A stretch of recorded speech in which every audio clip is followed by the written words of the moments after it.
Sex, Drugs, and Soul. Finding Grace in the Shadow, a Memoir by Kristin Birdwell, read to you by the author.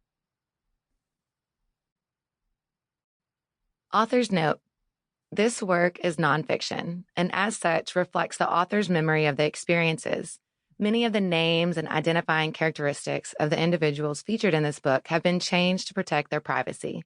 Dialogue and events have been recreated. In some cases, conversations were edited to convey their substance rather than written exactly as they occurred. Dedication.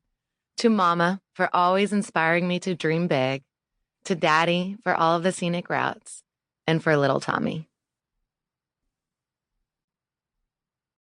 Chapter 1, quote, "Buy the ticket, take the ride, and if it occasionally gets a little heavier than what you had in mind, well, maybe chalk it up to forced consciousness expansion," end quote.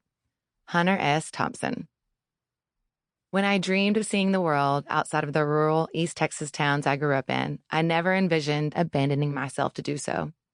At 21, I started dating Bradley, a handsome and charismatic yet turbulent man from a sugar daddy dating website, who was decades my senior.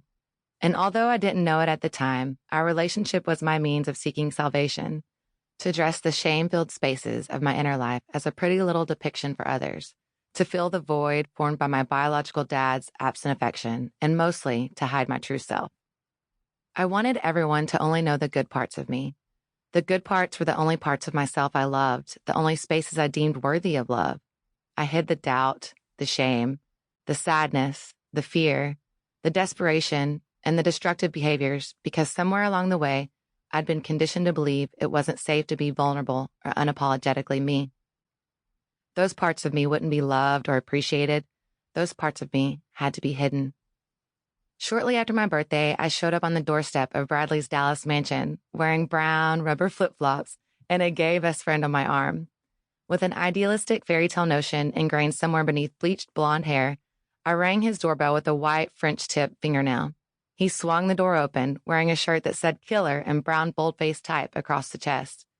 A part of me knew then that I was buying a ticket for a turbulent ride, but after one shared glance with my friend, I stepped across the cracked concrete to the land of marble where I believed a dazzling life story waited.